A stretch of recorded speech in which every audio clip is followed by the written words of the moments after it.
Page 78, The Amazing Aerobics of Hanon No. 1. On 78 and 79, they give you a couple examples of the kinds of things you would find in a Hanon book if you had one and used it. And I recommend them. They're fun to play. I don't know how necessarily they really are, but they are fun to play. And they give your fingers a pretty good workout in learning to play different fingers on each hand at the same time, a little finger independence in there. As far as building your fingers up, I frankly think the scales and arpeggios will do just fine with it. However, let's cover these pieces. In this video, we're covering number 1. And what we have is a sequence pattern, a sequence that goes up the keyboard and then down the keyboard. And pretty much all these Hanon studies work that way. In the right hand, you have the C, and then immediately your index finger skips a note and goes to the E. Okay? And then the rest of the notes just play the rest of the fingers just play the notes. And then comes back with the thumb on D. The index finger skips a note and goes up. And you continue this pattern.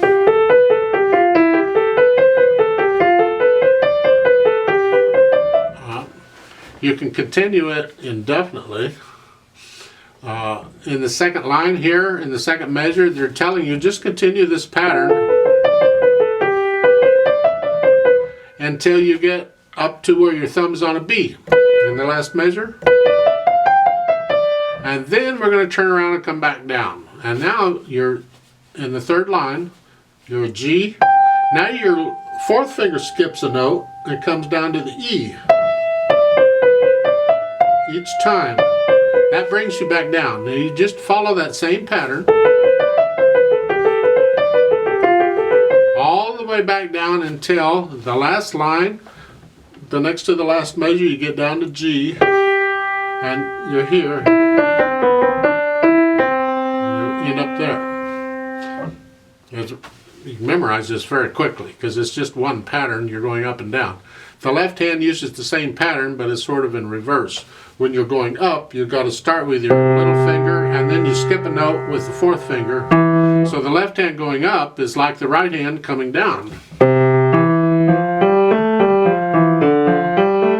you just keep doing this until you get up to the second line, last measure, you get up to a B in the left hand. Then you start coming down, and that's where in the left hand, the index finger skips a note. You keep doing that until you get all the way down. In the last two measures, you're down here. And that's really all it is.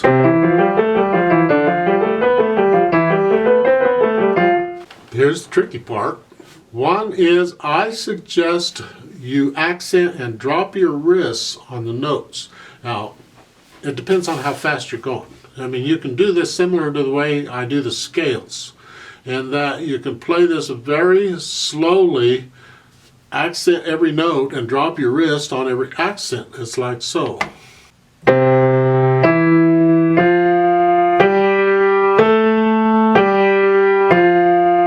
It just takes you forever to play it, but yeah. But then you can do it 2 notes per beat, drop your wrists on the beat, and accent on the beat. So it's here.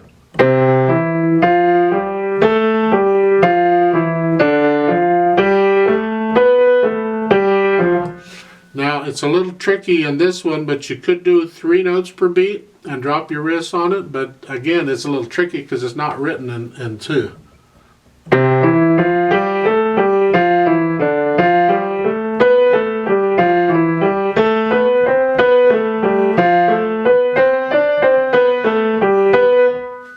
Fun though, if you can work out that rhythm, it's neat. And then 4 notes per beat. Again, drop your wrists on the accent on the beat.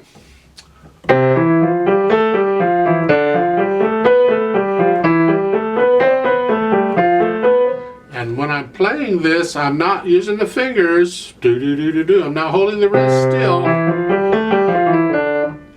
I'm transferring the weight from one finger to another. I'm kind of rolling the hands. It's boom, boom, very controlled. But the weight is pushing the notes down. It's providing all the strength for getting the note down. So you could do this a very long time and not get tired because you're just using weight. You're not really using muscles to do much. So that is number one.